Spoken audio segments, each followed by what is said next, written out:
Entrepreneur de la diaspora africaine, vous avez un projet d'affaires en Afrique? Imaginez pouvoir retrouver en quelques clics toutes les offres de services adaptées à vos besoins. Découvrez le Hub Meet Africa, la plateforme digitale d'orientation et d'information des entrepreneurs de la diaspora africaine. Vous recherchez des opportunités d'affaires, des programmes d'accompagnement technique ou financier, de l'information, des partenaires, des experts ou des consultants locaux? Conçu par et pour ses utilisateurs, le Hub Meet Africa met à votre disposition gratuitement une cartographie simplifiée des dispositifs d'appui, quel que soit l'état de maturité de votre projet, le secteur couvert, le pays visé et vos besoins d'accompagnement. Identifiez des partenaires et experts basés dans le pays de résidence ou d'installation de votre projet d'entreprise et obtenez des conseils sur mesure et des retours d'expérience pour le mener à bien. La recherche d'offres d'accompagnement n'a jamais été aussi simple. Les offres du Hub Meet Africa proposent des informations ciblées et pertinentes à tout entrepreneur de la diaspora désireux d'entreprendre en Afrique. Concrétisez vos projets business grâce aux outils collaboratifs et partagés.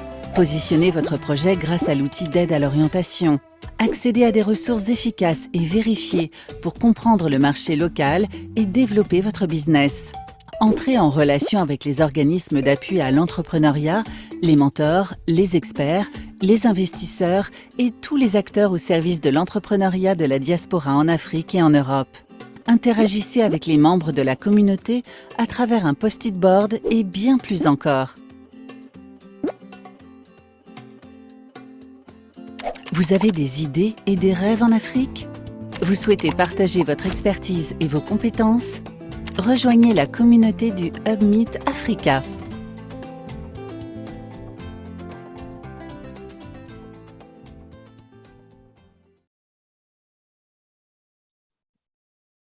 Donc, bonjour à tous et bienvenue. Donc, nous nous retrouvons aujourd'hui pour le dernier webinaire de Meet Africa, de l'initiative Meet Africa 2 sur la thématique s'internationaliser en Afrique grâce au réseau des diasporas.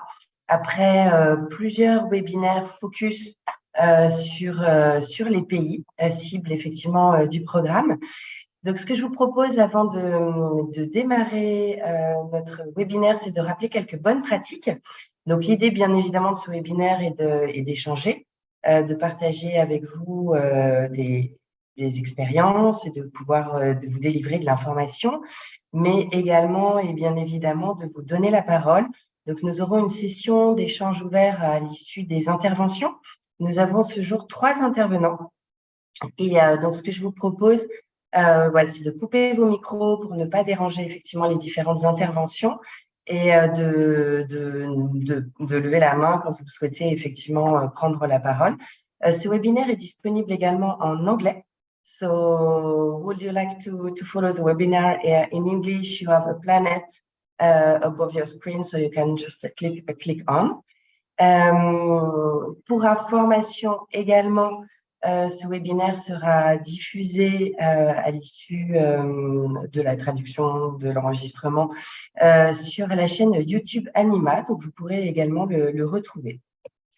Donc, c'est un webinaire s'internationaliser en Afrique grâce au réseau des diasporas qui se déroule dans le cadre du programme Meet Africa 2 que nous avons mené chez Anima en partenariat avec Expertise France, une initiative financée par l'Union européenne et l'Agence française du développement qui prend bientôt fin, en tout cas pour l'initiative et le Meet Africa 2.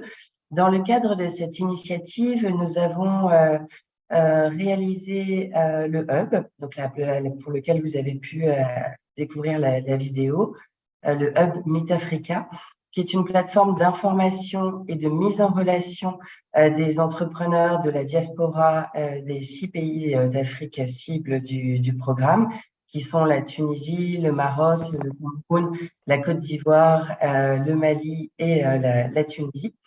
Et nous avons également organisé le 11 février dernier à Paris un forum, donc le Salon des entrepreneurs de la diaspora africaine, qui a compté plus de 3500 visiteurs, en complément effectivement de nombreuses autres activités pour mobiliser les structures d'accompagnement et aider effectivement au développement de l'entrepreneuriat de la part de la diaspora, effectivement, en Afrique.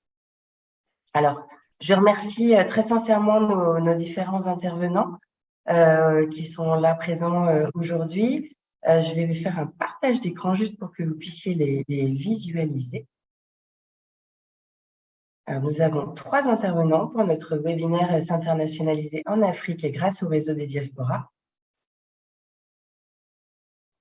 Je vais partager tout de suite.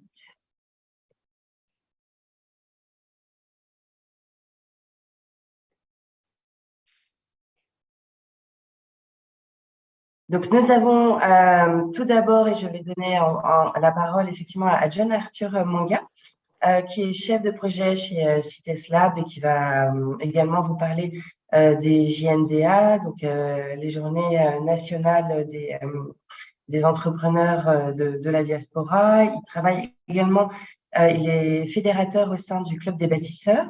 Nous avons également avec nous Rachid Aliane, qui est responsable au sein de Marseille Innovation, qui a d'ailleurs accompagné de nombreuses cohortes de lauréats et qui aura l'occasion de nous en parler, de lauréats du programme Meet Africa, et qui accompagne très régulièrement effectivement des entrepreneurs dans le cadre de leurs projets. Et nous avons aussi, s'il nous a rejoint, Majid Ait Yaraza, qui est chef de division offre territoriale et promotion au sein du Centre régional des investissements dans la région Souss-Massa, Agadir Souss-Massa, qui nous fera part de ces différentes activités et également de l'expérience de la création et de la construction d'un réseau d'ambassadeurs économiques dans la région Souss-Massa, appelé Souss-Massa Promotion.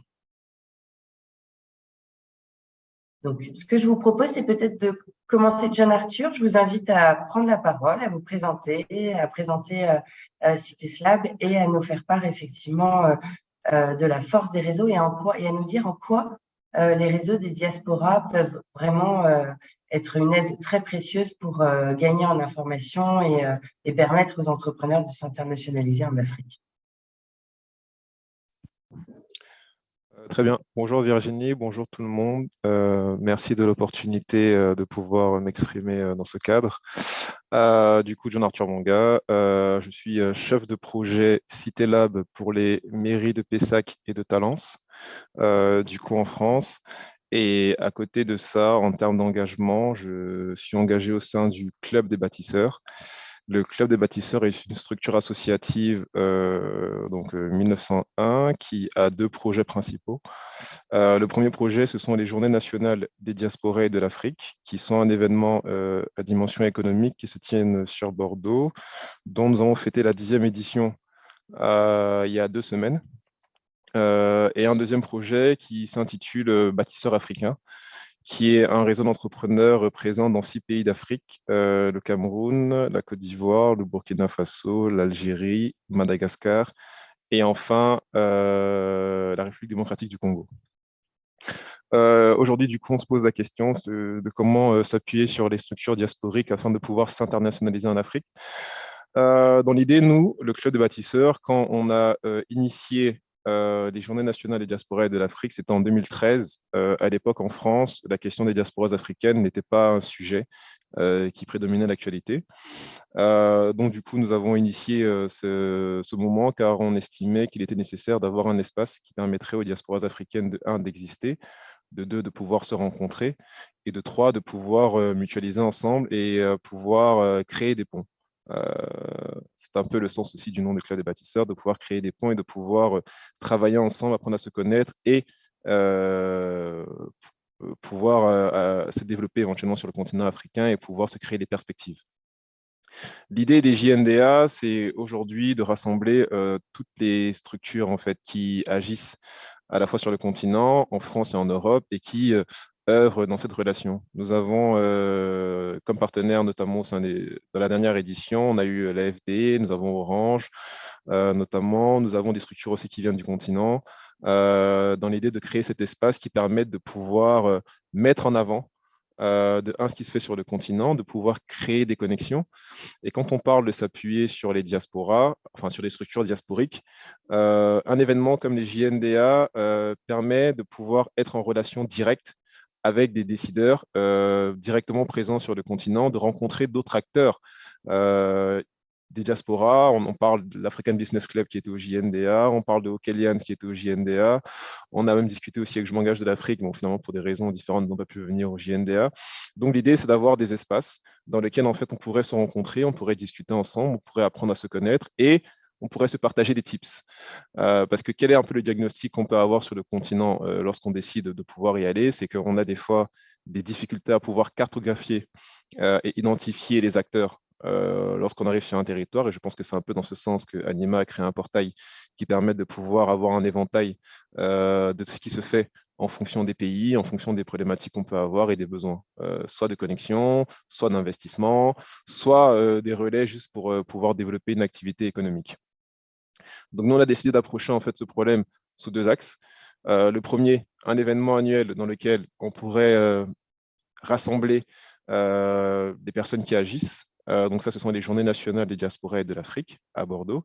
Et une deuxième solution, donc le réseau Bâtisseurs africains, qui est un réseau fermé de suivi de FI Digital, donc avec une application numérique que nous avons créée et qui conglomère des entreprises issues toutes d'un parcours de sélection audité par le cabinet Mazars, qu'on réunit toujours dans l'idée de pouvoir créer un cercle, un espace dans lequel des entrepreneurs peuvent se partager les bonnes pratiques, peuvent se partager les bons contacts et peuvent faire du business ensemble, intra-pays, inter-pays, et toujours dans la dynamique qui est la nôtre, qui est de pouvoir contribuer de manière importante au développement du continent africain, qui est le sens de la mission du Club des bâtisseurs. Donc, quel est l'intérêt de passer par des structures diasporiques? C'est tout simplement de pouvoir gagner du temps et de pouvoir avoir des interlocuteurs qui sont habilités et fiables pour pouvoir connaître des pays. Je prends un exemple.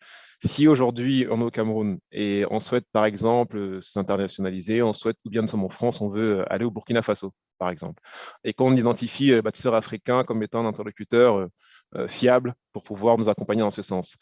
En s'appuyant notamment sur Bâtisseurs africains, on pourrait directement entrer en connexion avec un écosystème, en rencontrer 20 entrepreneurs qui sont dans l'agro-industrie et dans le numérique, pouvoir connaître du coup les types du territoire, car ce sont des entrepreneurs locaux qui, pour la plupart, ont fait des études à l'étranger, sont rentrés, donc disposent déjà intrinsèquement tous d'un réseau. Donc, qui dit réseau personnel, dit réseau mutualisé et plus la force de l'écosystème, par le biais d'une structure, vous pouvez directement entrer en connexion avec des écosystèmes. Vous pourrez directement entrer en connexion avec des personnes qui vous permettraient de mieux connaître les territoires. Et on va être totalement honnête, c'est que pour l'instant, le continent, bien sûr, il y a des disparités, mais en fonction des territoires, il est souvent difficile de pouvoir avoir une lecture saine et sereine de l'environnement économique dans lequel on souhaite s'installer. Et souvent, il est conseillé et préconisé de connaître la bonne personne qui nous faciliterait soit les démarches administratives ou nous éviterait en fait des risques importants et souvent certains risques, contrairement à certains endroits, qui nous feraient perdre beaucoup d'argent et beaucoup de temps. Donc, l'intérêt de passer par les structures diasporiques pour s'internationaliser, c'est de pouvoir travailler en pair et c'est de pouvoir avoir des facilitateurs qui nous permettent de pouvoir tout simplement pénétrer les pays et créer dès le départ une relation de confiance et nous permettre de pouvoir accélérer dans le déploiement de nos projets. Voilà ce que je pourrais rapidement dire en propos introductif. Je ne t'entends pas, Virginie. Le micro. Donc effectivement, les réseaux des diasporas, ou en tout cas toutes les activités de networking permettent à la fois de gagner en information, si je résume effectivement tes propos, de se connecter à un écosystème, de développer son réseau, ce qui est vraiment capital, et puis aussi, je pense, de faire du partage d'expérience. Tout à fait. C'est vrai qu'on a beaucoup entendu dans le cadre des différentes rencontres qu'on a pu mener dans l'initiative Meet Africa, les entrepreneurs demander de l'information. C'est-à-dire qu'on sent bien encore aujourd'hui, en dépit des nombreuses plateformes qui sont en ligne, en dépit des forums ou effectivement de l'ensemble des activités qui peuvent être organisées, il y a encore vraiment un besoin d'information, de data pour pouvoir leur permettre de les accompagner. Et donc, effectivement, le Club des bâtisseurs vise aussi cet objectif-là.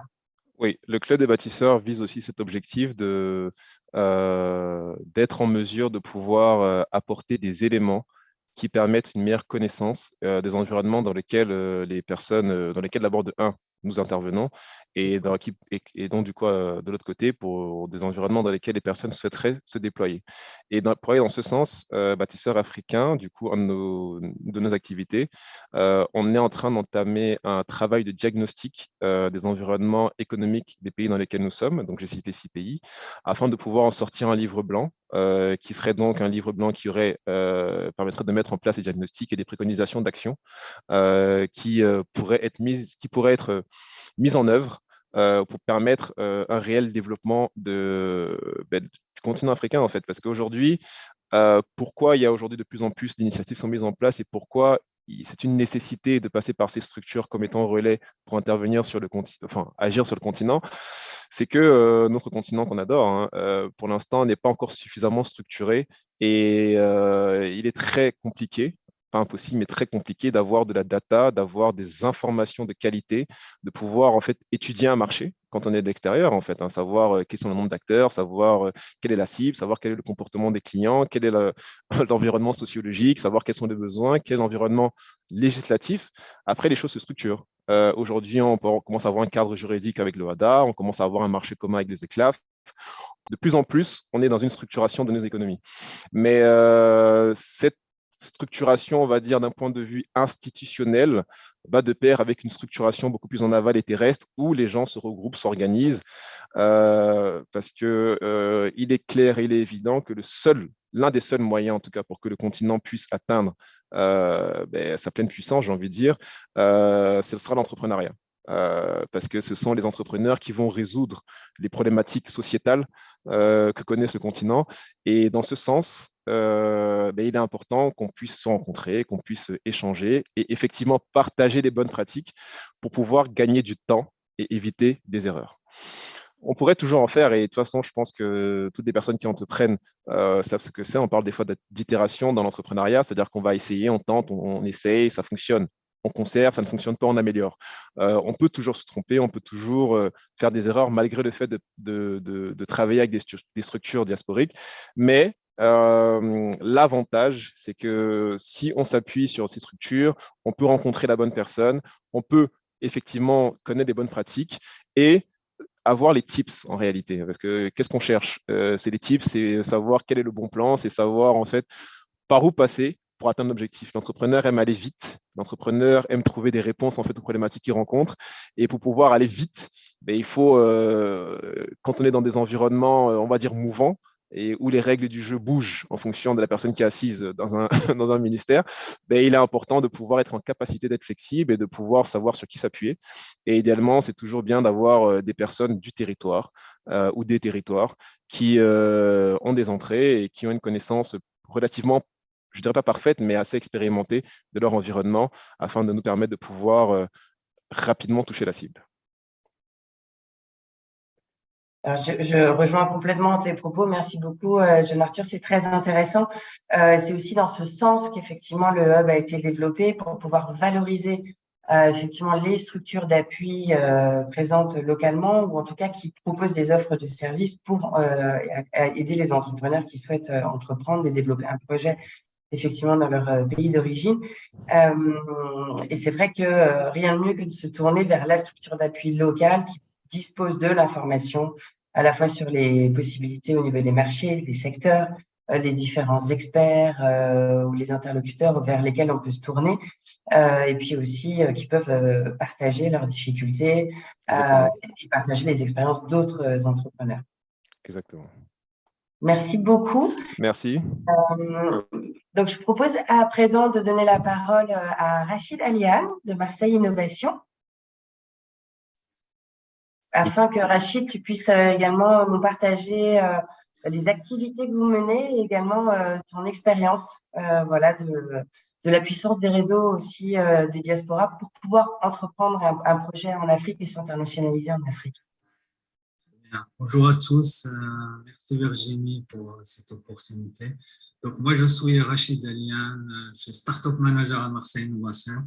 Donc, et je m'occupe d'un des 4 sites de Marseille Innovation. Donc Marseille Innovation, c'est un réseau de pépinières d'entreprises. Donc on héberge et on accompagne des startups innovantes sur 4 sites à Marseille. Et donc moi je pilote un des 4 sites de Marseille Innovation, l'hôtel Technotique qui héberge et qui accompagne des startups de l'optique, de l'IoT en général, donc des sciences de l'ingénieur. Et je pilote aussi à Marseille Innovation le programme le programme Metafrica qui accompagne les projets de la diaspora africaine en Europe et en Afrique.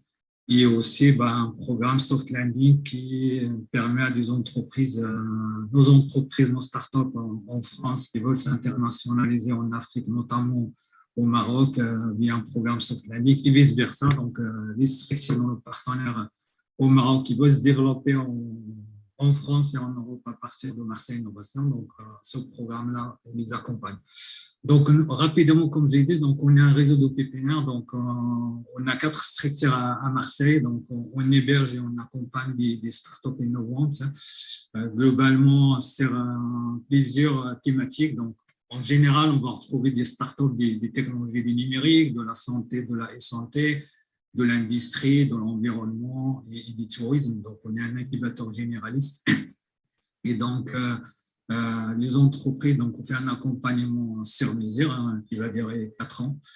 Et donc, les entreprises qui vont passer par Marseille Innovation, donc, ils vont suivre un programme d'accompagnement personnalisé. Donc, il y a le suivi par des startup managers, il y a l'accès à une vingtaine d'experts BSDev et techniques, marketing, juridique, propriété intellectuelle, et j'en passe.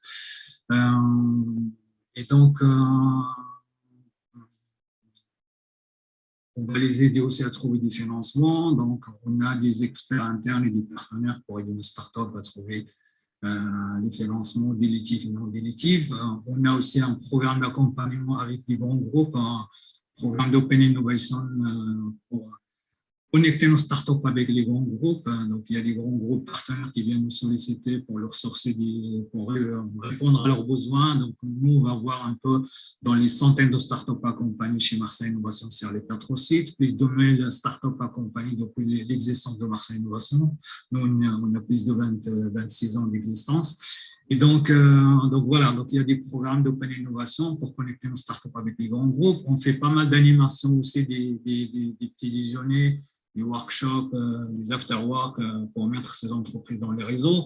On a tout un programme de partenariat avec le monde académique, les écoles d'ingénieurs, les écoles de management, les écoles du numérique pour permettre à nos entreprises d'accéder à des ressources quand ils ont besoin de recruter, mais aussi on a des programmes avec ces écoles-là pour permettre à nos entreprises de bénéficier aussi des supports d'étudiants quand ils ont besoin, par exemple, de faire une étude exploratoire, de faire de la veille concurrentielle, etc. etc. Donc voilà, globalement, à peu près, on va dire, Marseille Innovation en France. Quelques chiffres indicateurs. Donc, comme je l'ai dit, il y a une centaine de startups qui sont accompagnées actuellement sur les 4 sites. Il y a plus de 60 entreprises qui rejoignent Marseille Innovation chaque année.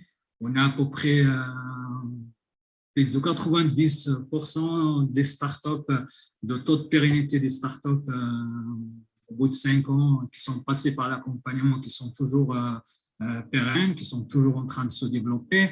L'année dernière, par exemple, on en a reçu plus de 148 porteurs de projets dans laquelle on a fait une sélection pour sortir 60 projets incubés. On a lancé depuis 1 an un fonds, un prêt d'honneur Marseille Innovation qui est pour booster un peu le volet commercial de nos startups. Voilà à peu près quelques chiffres indicateurs. Plus de 300 emplois en moyen créés chaque année par nos startups incubées en France. Et sur le volet international, comme je l'ai évoqué, donc nous, on est impliqués sur l'accompagnement des projets de la diaspora africaine depuis plus de 10 ans. Donc, on avait initié en 2015 le programme passé un programme d'aide à la création d'entreprises innovantes en Méditerranée. On l'avait co-initié avec l'IRD. C'est un programme qui était destiné à accompagner des porteurs de projets de 3 pays du Maghreb, Maroc, Tunisie, Algérie, plus Liban. Et donc, c'est un programme qui a duré plus de 3 ans. Et donc, pendant les 3 ans, on a accompagné presque une centaine de startups issues de la diaspora des 4 pays que j'ai évoqués et qu'on a accompagné à s'implanter en Tunisie, au Maroc, en Algérie et au Liban.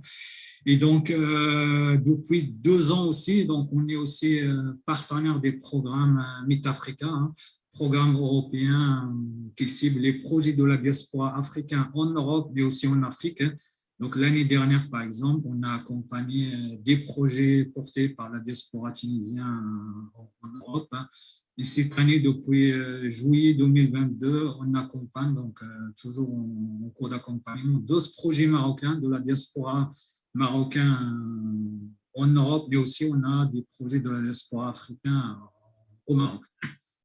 Donc, sur ces programmes-là, donc notamment le programme Meet Africa, notre action consiste en plusieurs niveaux d'intervention. Le premier niveau, donc c'est tout le volet amont. Donc, on s'est occupé de toute la partie sourcing des projets. Donc, on est allé chercher les porteurs de projets, faire des sourcings, faire la sélection, la présélection, passer les projets sélectionnés ou gérés, etc.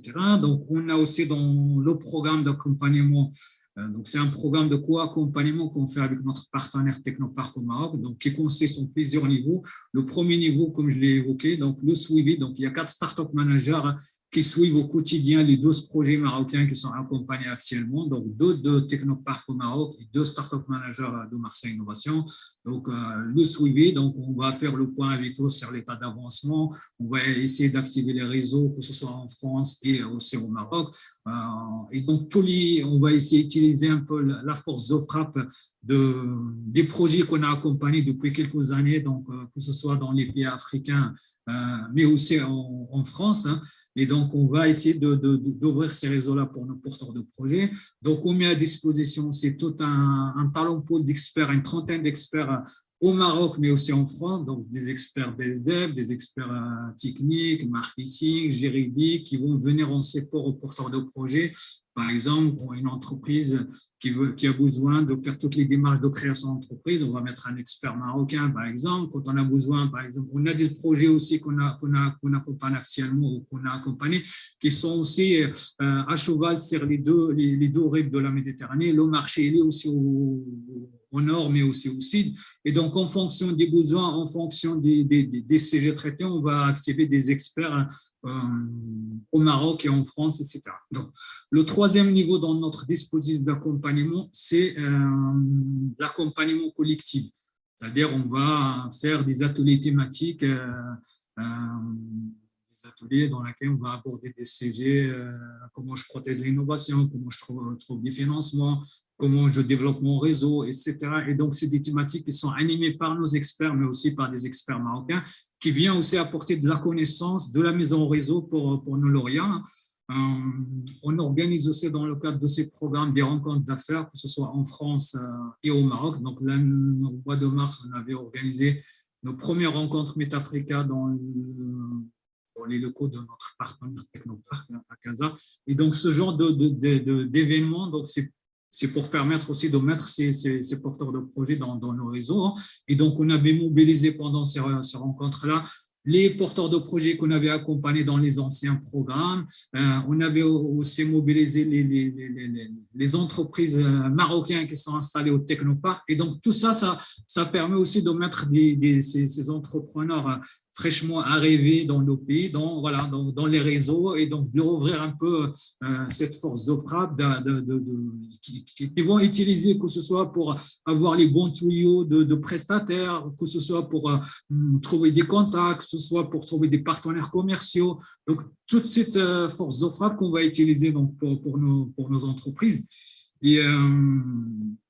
Et donc, on a fait aussi pendant ces rencontres, que ce soit au Maroc et en France, fait témoigner, donc, comme je l'ai évoqué, hein, les entreprises, nos startups aussi françaises qui sont implantées ici, comme je l'ai dit. Donc, on a des entrepreneurs qu'on accompagne dans ces programmes-là qui sont aussi leur marché il est au nord. Et donc, tout ce réseau-là d'alumni, d'anciens en Afrique, mais aussi ici en France, qu'on va ouvrir et qu'on va utiliser aussi pour aider les entreprises à vraiment comprendre l'environnement local business, mais aussi, comme je l'ai utilisé, à,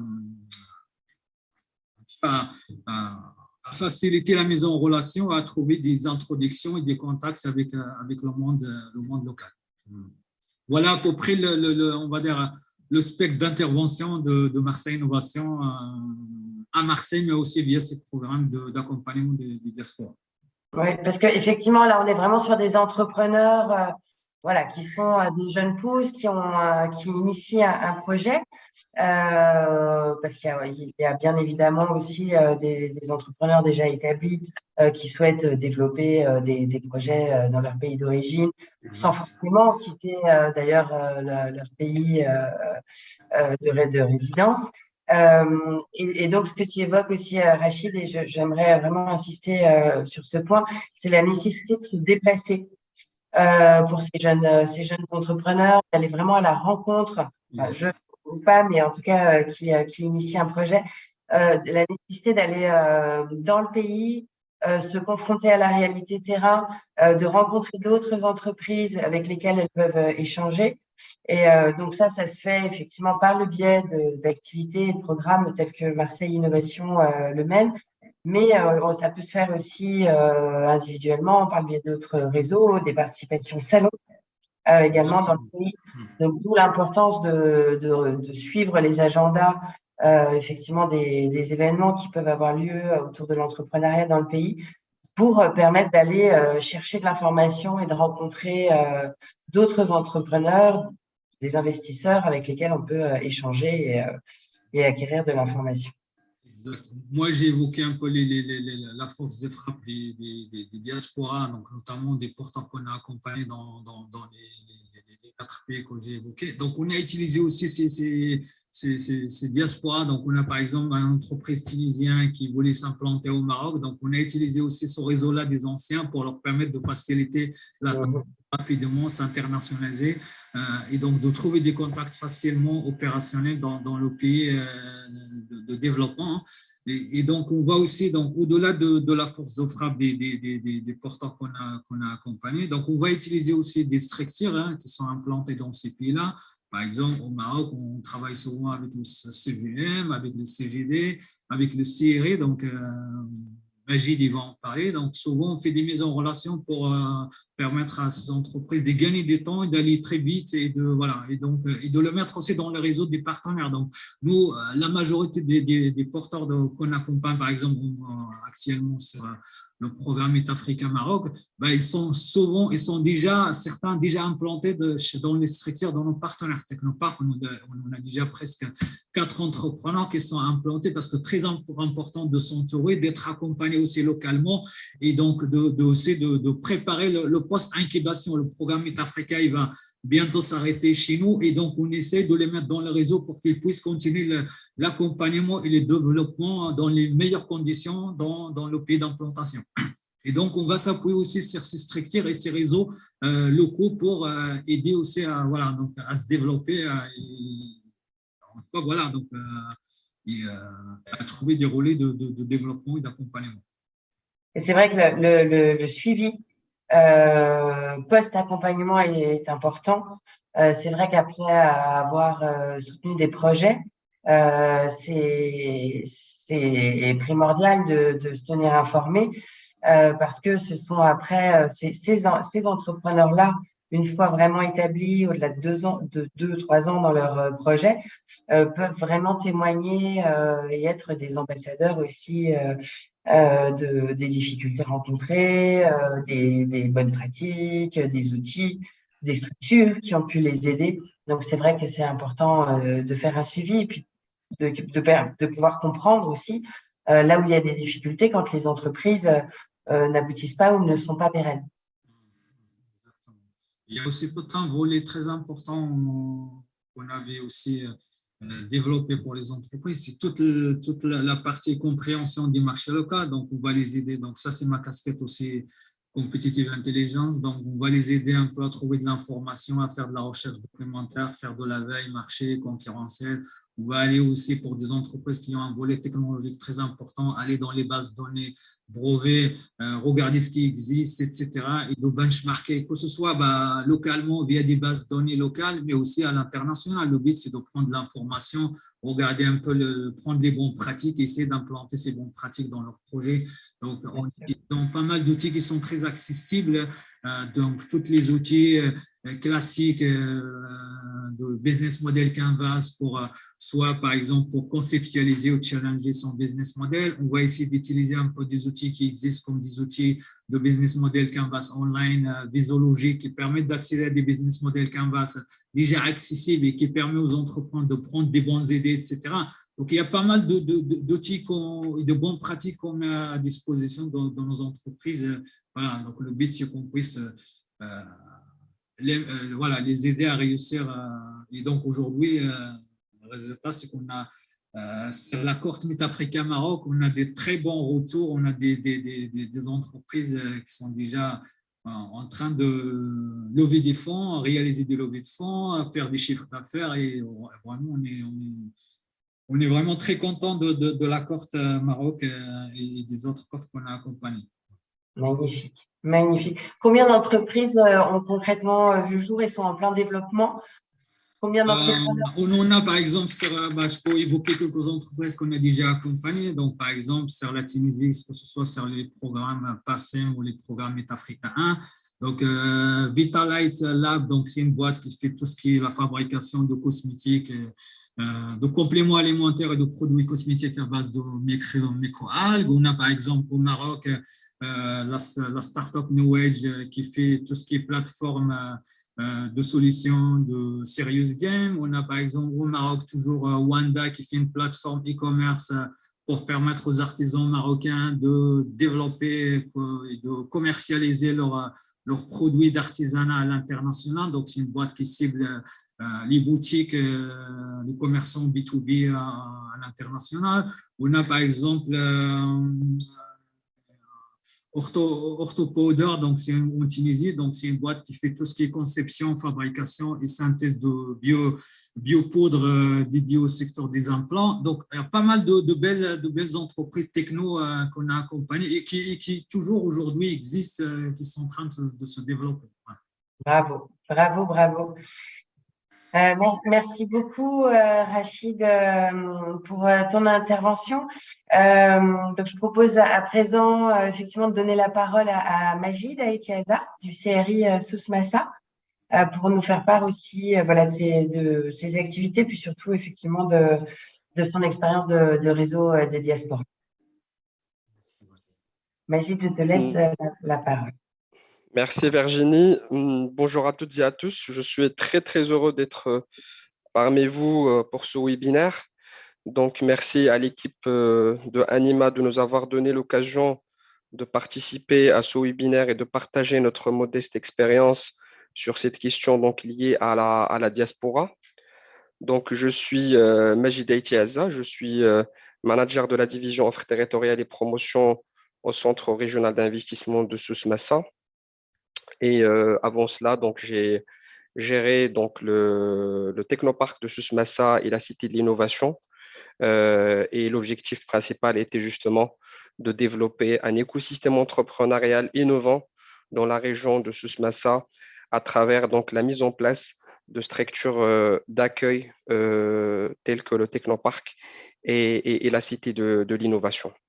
Alors, pour partager justement avec vous donc, cette expérience de réseau des ambassadeurs économiques de la région,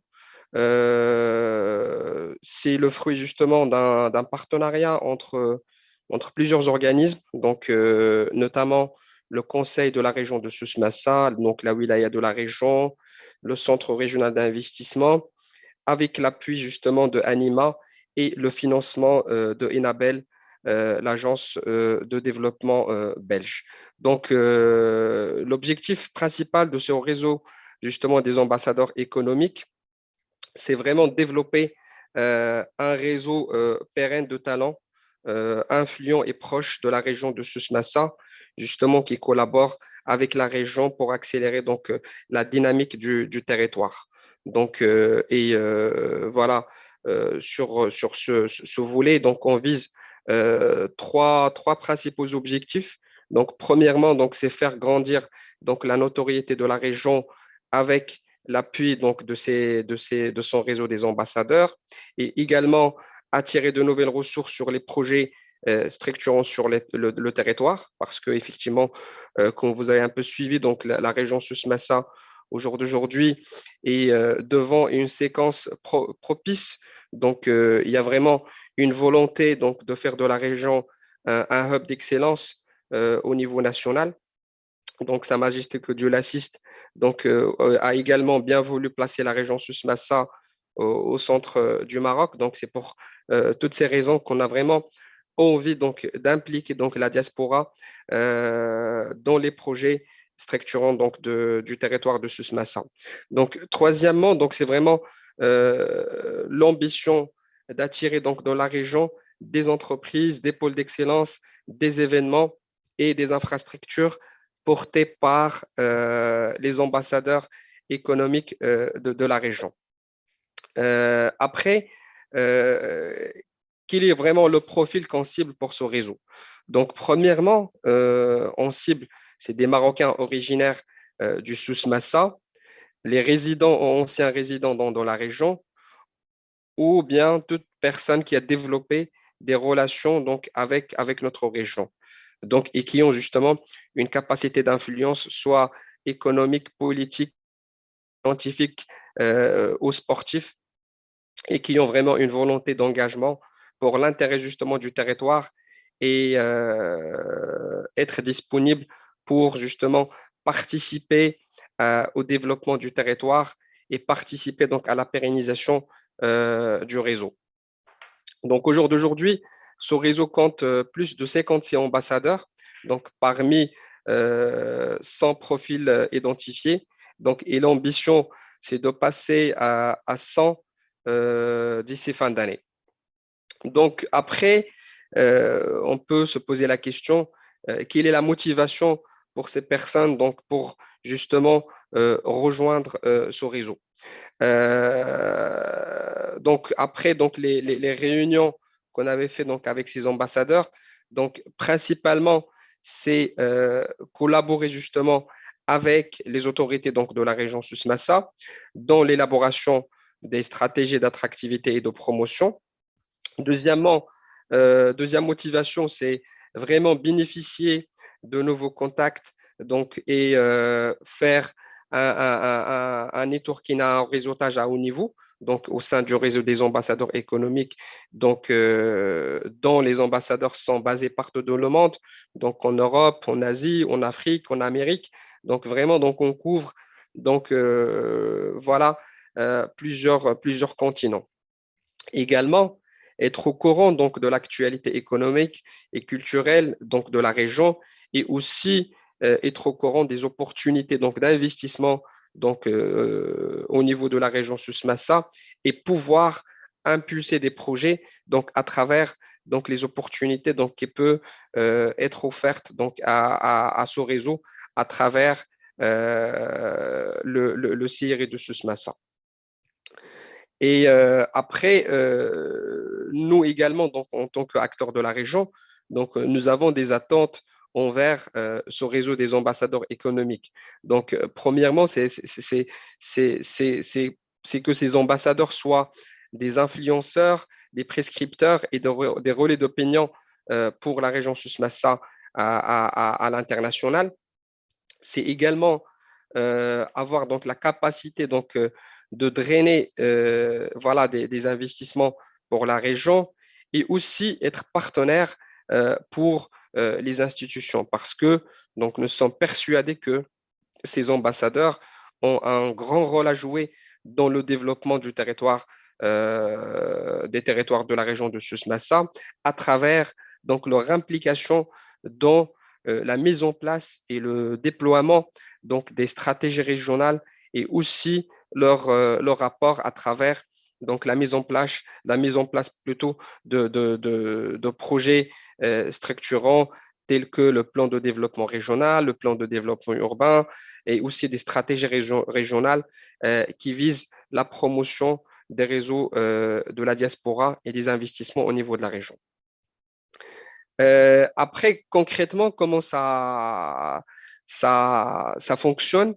Comme je vous ai dit, donc, nous avons donc démarré ce projet justement grâce à l'appui de Anima et le financement donc, de l'Agence de développement belge et les acteurs donc, locaux. Donc, il y avait tout un travail qui a été fait en amont à travers donc, l'identification d'ambassadeurs, à travers des réunions de mise en place, des concertations. Ensuite, donc, il y a eu justement la création du cluster de Susmassa Promotion. Donc, ce cluster a été créé justement pour animer et gérer ce réseau des ambassadeurs. Donc, et dans ce cluster, donc, on trouve donc tout l'ensemble des acteurs justement de la région qui ont bien voulu justement créer ce cluster pour assurer donc la pérennité de ce réseau.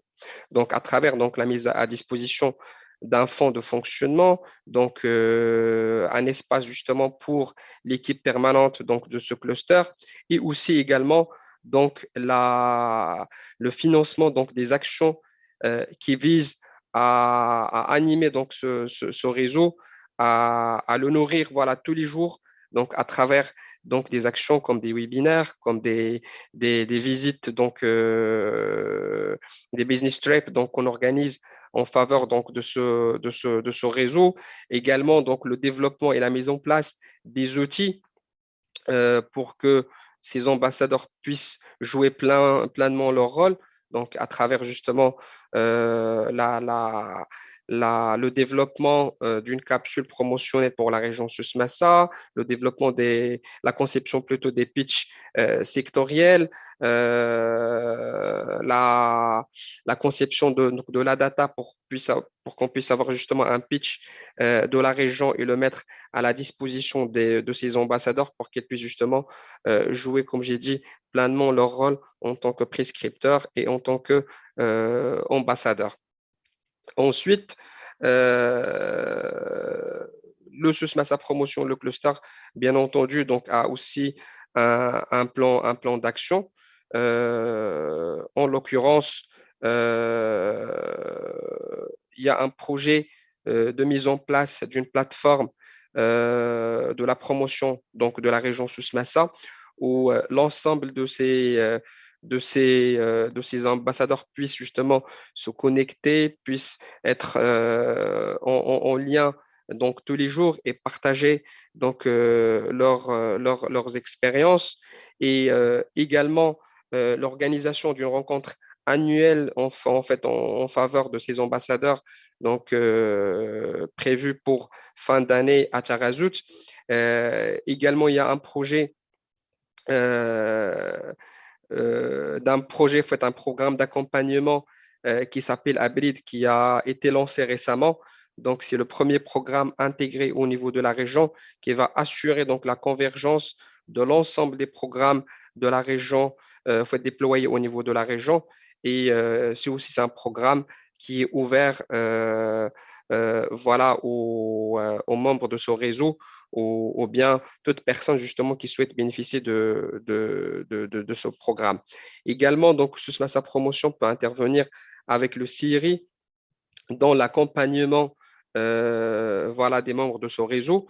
Donc, on est en train de préparer un guide justement pour ces personnes qui va leur faciliter donc la vie quotidienne, donc les procédures administratives, recherche de logement, recherche en fait un accompagnement sur le volet fiscal et juridique. Donc c'est vraiment ça va être donc leur guide pour leur faciliter donc l'intégration ou bien l'investissement donc au niveau de la région de Susmassa. Et après, depuis donc le lancement de ce réseau l'année dernière, nous avons pu concrétiser plusieurs projets. Donc, voilà, si je peux citer donc à titre d'exemple, parce qu'en fait, le réseau, juste pour ne pas justement omettre ce point, donc il y a un fonctionnement par commission. Donc, il y a plusieurs commissions qui ont été créées dans ce réseau. Donc, par exemple, donc, nous avons la commission développer les compétences et le capital humain au niveau de SUSMESA. Donc, dedans, donc, il y a plusieurs personnes voilà, qui chapeautent cette commission. Et dedans, donc, nous avons des projets qu'on a pu concrétiser sur, par exemple, Des commissions thématiques magiques qui ah, effectivement ont été convenues et décidées avec les membres du réseau. absolument, exactement. Donc, c'est des commissions thématiques qui ont été décidées donc, avec les membres du réseau. Par exemple, la commission développement d'un pôle d'excellence technologique. Donc, ça, c'est vraiment une commission qui aide beaucoup donc, la région parce que donc, on a envie vraiment de placer la région parmi les pôles d'excellence au niveau national. Donc, il y a des projets qu'on a pu concrétiser, donc notamment un projet de création d'un cabinet justement de conseil en ingénierie porté par un membre du réseau. Donc, aujourd'hui, ce projet donc, a pu créer 15 emplois au niveau de la région de Souss-Massa. Il y a aussi voilà, des membres qui ont proposé d'organiser des événements sur ces thématiques au niveau de la région. Donc, sur par exemple toutes les questions donc, liées à à la smart city, au digital nomade, des projets également liés à l'éducation technologique au niveau de la région. Donc, vraiment, donc, cette commission, donc, il y a plusieurs projets qui ont été proposés et parmi donc, ces projets, il y a quelques-uns qui sont déjà opérationnels. Également, nous avons la commission voilà, qui vise à renforcer donc, les liens entre Israël et la région Souss-Massa, donc à travers des projets de jumelage entre les villes d'Israël et la région de Souss-Massa. Donc, plusieurs projets ont été concrétisés donc, à travers cette commission, donc des projets halieutiques, des projets liés donc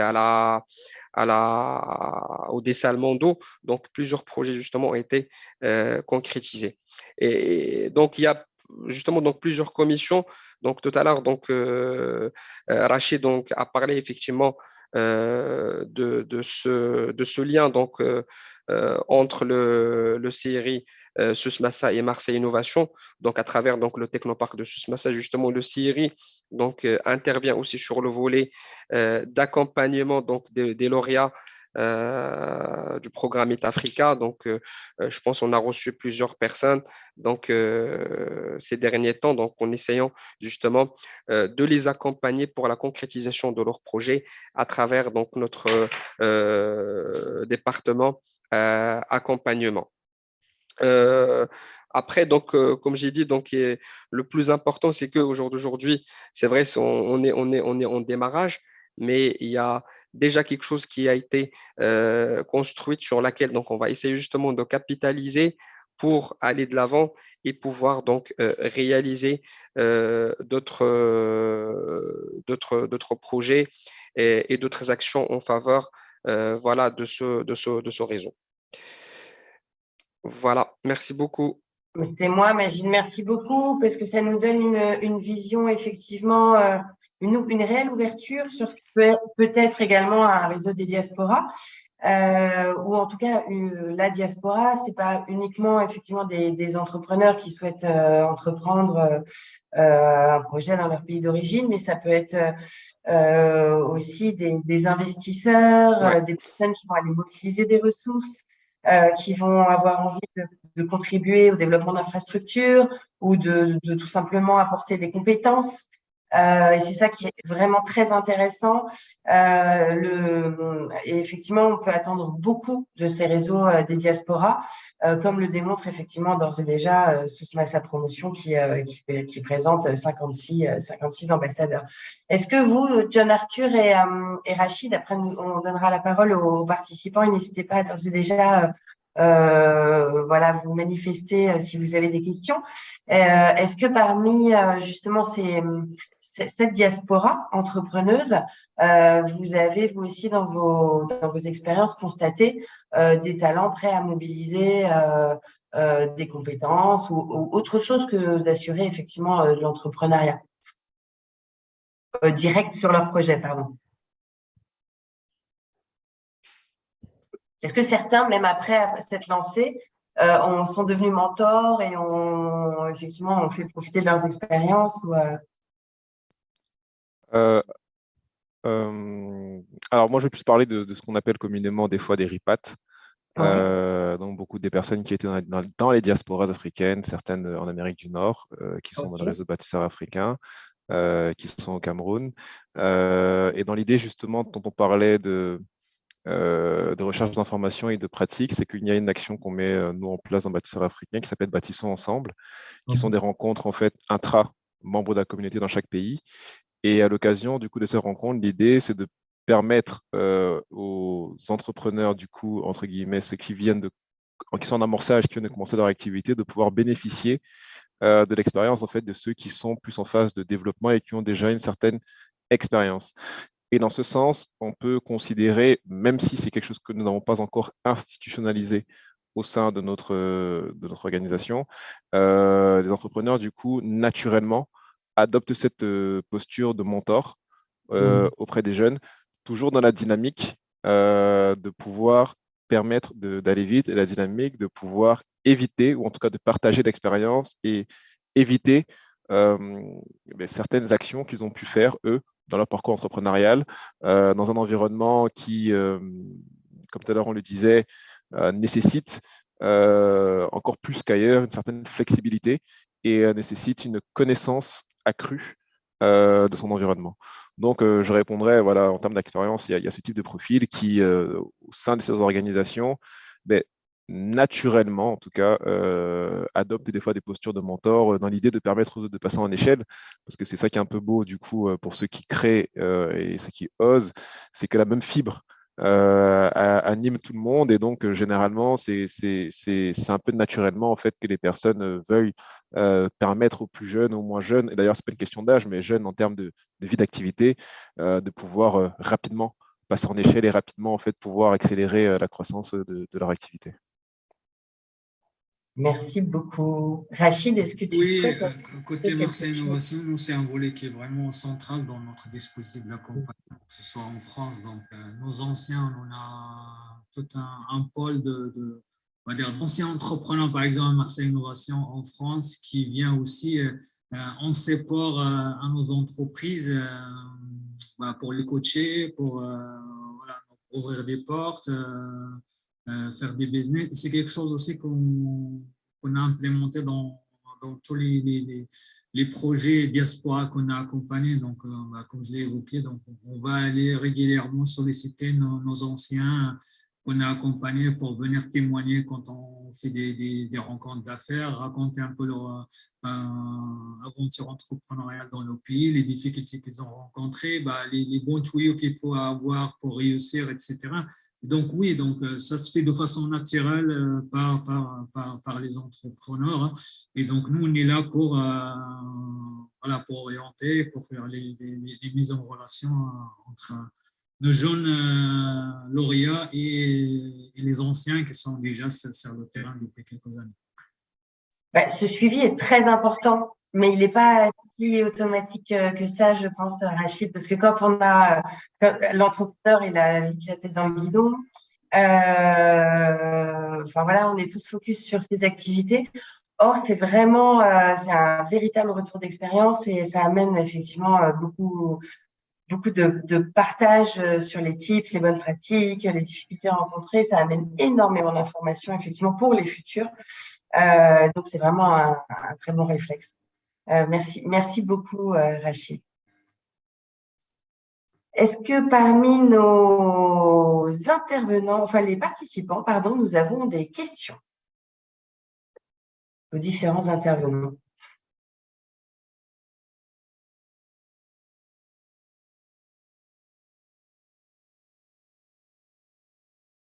Non, nous n'avons pas de questions. Et c'est vrai que n'hésitez pas hein, à prendre la parole et à effectivement interroger nos différents intervenants sur le sujet des réseaux des diasporas. Profitez-en. Surtout que... Il y a une question d'Hamid. Ah, alors, Hamid, effectivement. Alors, attends, tu as tout à fait raison. Donc, oui. Hamid, est-ce que vous êtes avec nous? Je vous invite à prendre la parole.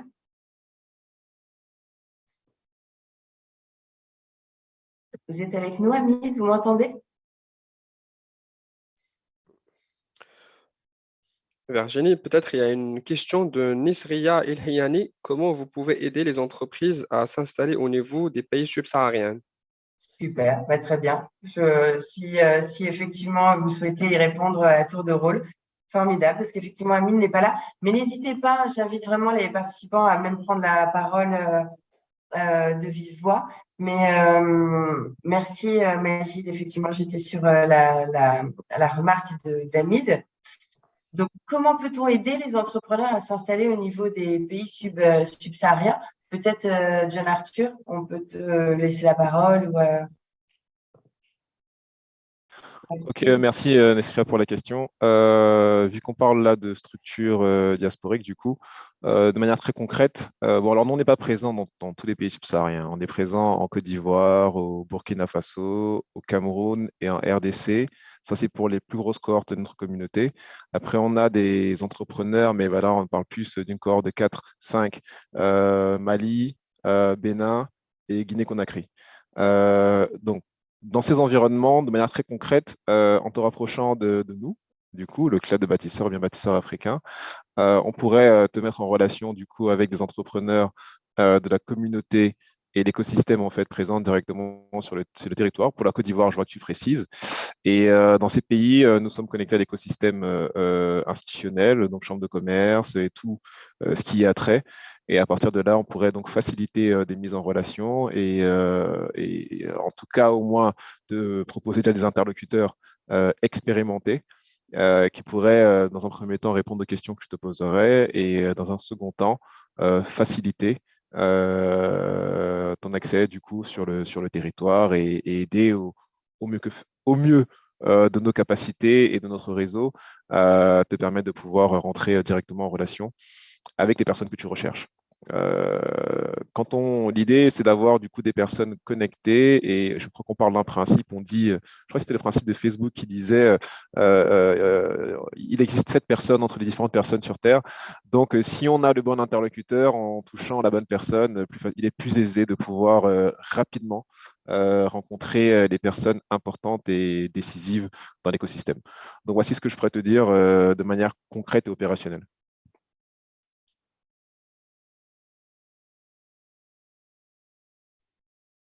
Si je peux compléter un peu. Ah ben bien sûr, bien sûr. La force de frappe aussi des programmes comme MidAfrica, c'est qu'on est un réseau de structures d'accompagnement. Donc, il y a le Maroc, la Tunisie, le Sénégal, le Mali, le Côte d'Ivoire, etc. Et donc, voilà, nous, par exemple, on a aussi des entrepreneurs qui veulent se développer dans ces pays-là. Et donc, on va venir aussi s'appuyer sur les structures partenaires de ce programme-là et qui ont aussi un réseau de structures dans les pays que j'ai évoqué et qu'on va utiliser aussi pour nos entrepreneurs pour se développer dans les pays subsahariens, pour trouver des opportunités au-delà de leur pays d'implantation. Et donc, ça, donc, voilà, ce genre de programme. Voilà, l'intérêt, c'est ça, c'est qu'on puisse s'appuyer sur ce réseau-là et ce maillage de réseau-là pour vraiment aller vite y trouver, trouver des partenaires, trouver des clients. Voilà. Et d'ailleurs, je le répète, mais dans le cadre du projet effectivement MidAfrica, une plateforme d'information et de mise en relation des structures d'appui et notamment de la Côte d'Ivoire, avec les entrepreneurs qui souhaitent entreprendre dans leur pays d'origine a été développé. Et vous pourrez retrouver effectivement les structures, les organismes qui peuvent vous donner de l'information et aussi retrouver leurs offres de services. Donc, n'hésitez pas. Je mets dans le chat le lien. Ce qui est intéressant, c'est ça. Donc, c'est la plateforme des Hub Meet Africa, donc, qui permet vraiment d'identifier rapidement toutes les structures un peu potentiellement qui peuvent aider des entrepreneurs à se développer. Voilà. Donc, ça, c'est des outils qu'on recommande et qu'on utilise pour nos entrepreneurs. Merci beaucoup. Alors, il y avait effectivement également une question sur l'importance de choisir. Enfin, je reviens à Hamid, je vais bien sûr vous répondre. Sur l'importance de choisir son gouvernement. C'est sûr que quand on entreprend, il est bien évident qu'on va entreprendre dans un pays dans lequel il y a de la stabilité. Et vous aviez, parce qu'on ne peut pas envisager de faire des affaires et de se développer sur un marché ou dans des secteurs précis s'il n'y a pas d'opportunité business. Donc, ça, c'est le B.A.-ba. Après, vous évoquiez l'importance de s'éloigner du lobbyisme. Alors, je ne vous cache pas que voilà, nous, on est vraiment sur, typiquement chez Anima, on est une association neutre. Enfin, voilà, on est vraiment dans une volonté de contribuer à un développement durable partagé. Donc, et comme nous tous, ici présents, la volonté, c'est effectivement d'aider les territoires à assurer un développement pérenne, stable, pérenne, pour contribuer à la paix de manière générale. Donc, bon, voilà, je ne sais pas si j'ai répondu à votre question.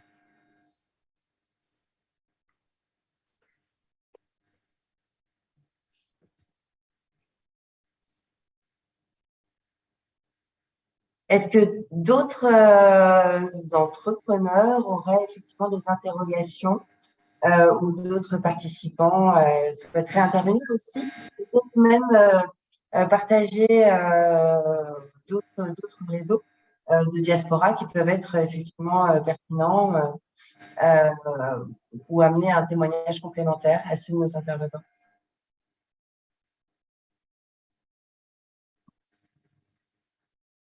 Non? Très bien. Ah, il y a Awa qui lève la main. Ah, super. Merci. Et je vous en prie, Awa, je vous donne la parole. Allez-y. Bonjour à tous, merci. Je m'appelle Awa Fouma, je suis du Sénégal.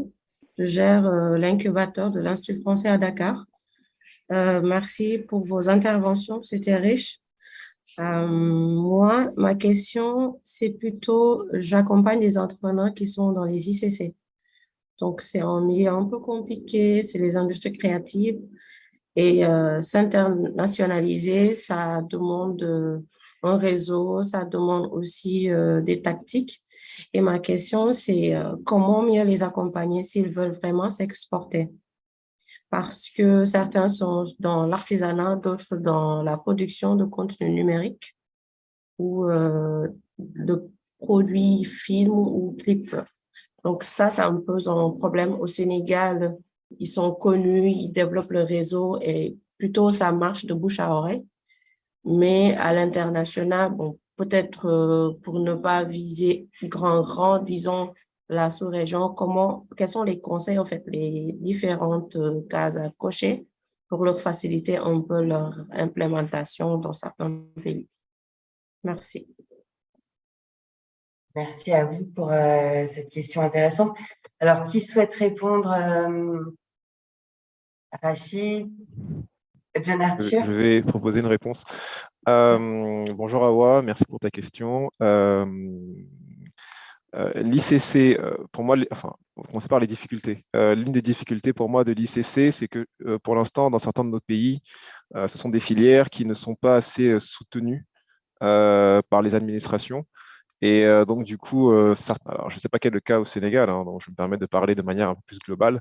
Et donc, du coup, il est un peu difficile, en fait, pour certains artistes de pouvoir en développer une économie. Néanmoins, notamment en Afrique de l'Ouest, dans le Sénégal, à côté, il y a un pôle aujourd'hui culturel qui est assez important, qui est le Nigeria, qui est le deuxième producteur, je crois, d'espace de production de films, en tout cas dans le monde, après Hollywood, avec Nollywood aujourd'hui, qui est aussi aujourd'hui une culture par le biais de l'afrobeat qui est assez importante et commence en fait à permettre de diffuser entre guillemets la culture africaine ou les cultures africaines dans le monde.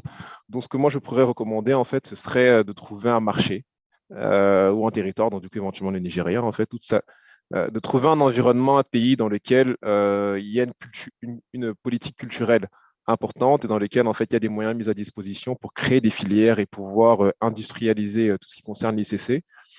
Si déjà dans un premier temps vous arrivez à pouvoir identifier des pays qui ont des politiques qui vont dans ce sens, déjà à partir de là, ensuite, ça serait la première étape. Deuxième étape, vous pourrez éventuellement utiliser le hub. Une fois que vous aurez identifié du coup ces pays, si ça rentre dans les cadres du hub, pour pouvoir, grâce à leur cartographie, identifier les structures qui sont présentes sur ce territoire, entrer en relation avec elles. Et dans le même temps, c'est ça l'avantage et la force aujourd'hui d'Internet, c'est que, comment dire, on peut penser global et agir local et on peut permettre aux personnes qu'on accompagne de pouvoir se créer une identité forte d'un point de vue numérique pour pouvoir en fait toucher une audience beaucoup plus large par le biais des réseaux sociaux et j'ai envie de dire et espérer parce que c'est ça la difficulté de manière globale dans l'entrepreneuriat et encore plus dans tout ce qui est l'ICC, c'est que c'est espérer que l'œuvre ou les œuvres produites puissent rencontrer des personnes et puissent toucher certaines sensibilités et donc du coup pouvoir rencontrer des clients.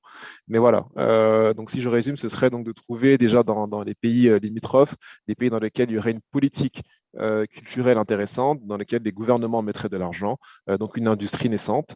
De deux, s'appuyer notamment sur le hub pour pouvoir en fait grâce à la cartographie, identifier dans ces territoires en fait des acteurs qui seraient positionnés dessus et dans le même temps continuer à pouvoir accompagner ces personnes en fait en les aidant à créer des marques, à créer des noms avec des marques fortes et des valeurs fortes et une présence importante sur les réseaux sociaux avec une communauté. Parce qu'une fois qu'on a une communauté importante sur les réseaux sociaux et de la qualité dans le travail qu'on fait, il est déjà beaucoup plus facile pour ces entrepreneurs de pouvoir émerger. Au Sénégal, nous avons une personne de notre communauté qui s'appelle Samson Gawi. Je ne sais pas si vous connaissez, qui est un peintre, plasticien et aussi fait des habits. Et lui, il a réussi, il est venu en résidence dans le biais d'une de nos actions, le programme de résidence entrepreneuriale bâtisseur africain, il y a 2 ans. Et aujourd'hui, il est encore au Sénégal. Bon, là, il est actuellement à Paris, hein, où il expose dans une boutique. Et il est aussi, je crois, exposé en Belgique depuis le Sénégal. Et tout simplement grâce à Internet. Internet, c'est une force, c'est la 4e révolution aujourd'hui industrielle. L'Afrique a la chance aujourd'hui de devenir de plus en plus, les gens commencent à avoir une image beaucoup plus positive du continent africain et donc commencent à s'intéresser à nos productions culturelles et artistiques. Donc je crois que voilà, il sera intéressant de tout simplement en fait investir massivement en fait sur Internet parce que ça donne une audience beaucoup plus large. Et il y a des personnes qui ont des capitaux et qui ont les réflexes de pouvoir consommer de l'art, consommer des œuvres culturelles, et qui, pour eux, c'est normal. Et puis, il y a aussi un avantage dans certains pays, c'est que la consommation d'art est défiscalisée. Donc, c'est toujours intéressant de pouvoir, en fait, s'augmenter son audience. Voilà les quelques tips que je partagerai. Virginie. De donner la parole à Magid, oui, qui va compléter, effectivement. Merci. Effectivement, donc je souhaite juste voilà, donc, réagir par rapport à la question de Awa. Merci beaucoup pour ta question. Donc, effectivement, donc, parmi donc, les points qui sont à mon sens très importants, donc je rejoins Arthur par rapport au premier point. Donc, il va falloir justement identifier des destinations où il y a une vraie stratégie et politique de développement voilà, de l'industrie culturelle et créative. Après, donc, le deuxième point sur lequel donc, je souhaite voilà, donc, rebondir, c'est le développement d'un contenu voilà, qui est en parfaite adéquation ou bien qui répond aux particularités donc, du pays et de la région. Ça, c'est très important parce que donc, je pense que chaque pays donc, a ses particularités donc, culturelles donc, à laquelle il va falloir justement donc, faire attention. Donc, le troisième point qui, à mon sens, aussi très important pour réussir justement ce développement à l'international, c'est le fait donc, de s'adosser donc, à des hubs ou bien à des incubateurs d'industrie culturelle et créative. Donc, par exemple, donc, au Maroc, nous avons la fondation Hiba. Donc, je vais vous laisser le lien sur le chat. Donc, si vous voulez justement voir qu'est-ce qu'ils font comme travail donc là-dessus. Donc, dernièrement, par exemple, ils ont lancé donc un programme qui s'appelle voilà, Kawalis, donc dédié justement aux porteurs de projets donc, dans l'industrie culturelle et créative. Donc, je pense que c'est très important justement d'avoir ce genre de réflexe justement et d'identifier justement des incubateurs qui peuvent justement vous faciliter donc ce développement dans d'autres pays. Merci.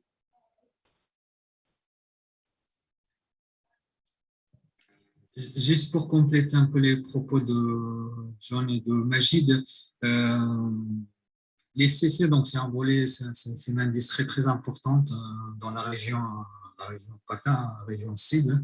Et donc voilà, donc s'il y a des projets, des porteurs de projets qui veulent s'internationaliser, qui veulent se développer en France à partir de Marseille, donc c'est volontiers pour nous contacter.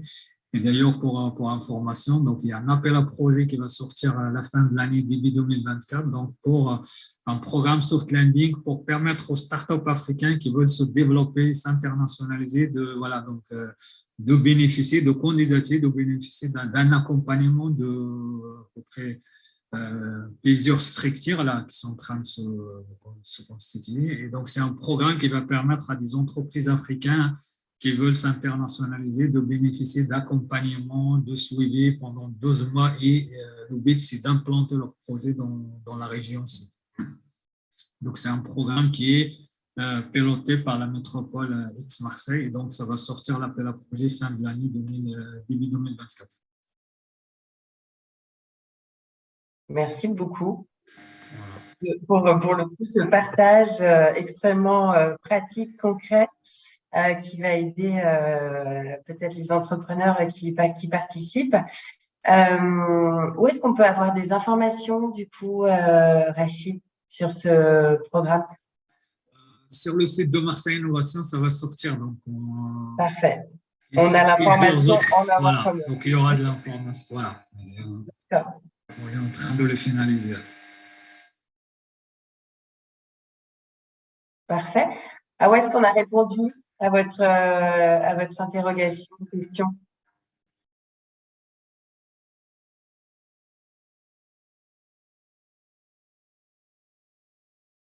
Je pense. Elle a écrit dans le chat. Super. Impeccable. Écoutez, moi, je vous remercie vraiment infiniment pour tous ces échanges très riches et fructueux. Nous arrivons à terme, effectivement, des différents webinaires Meet Africa dans lesquels nous partagions les activités futures. Ce que je peux vous dire aujourd'hui, c'est que chez Anima, on réfléchit très fortement au futur du hub, la plateforme sur laquelle de coopération sur laquelle on a travaillé pendant 2 ans en co-construction avec de nombreux organismes, structures, entrepreneurs, Expertise France pour mener à bien effectivement la plateforme. Donc on vous tiendra bien évidemment également informés pour continuer à donner de la visibilité aux opportunités dans les différents pays, aux offres de services. Et je vous remercie vraiment infiniment, Majid, Rachid, Arthur, pour vos interventions qui étaient vraiment très intéressantes sur la thématique d'aujourd'hui, qui clôturait notre série de webinaires Meet Africa. Merci de l'opportunité et merci et enchanté Rachid et Majid et j'espère que du coup on aura l'occasion de se rencontrer pour avancer ensemble. Très bien. Merci Virginie, merci à toi, merci à tous. Merci beaucoup Virginie, merci Arthur, merci Rachid. C'est un plaisir de te revoir. Merci. Et merci à tous les participants et à très bientôt. Merci à tous les participants. À très bientôt. Au revoir. Merci. Au revoir.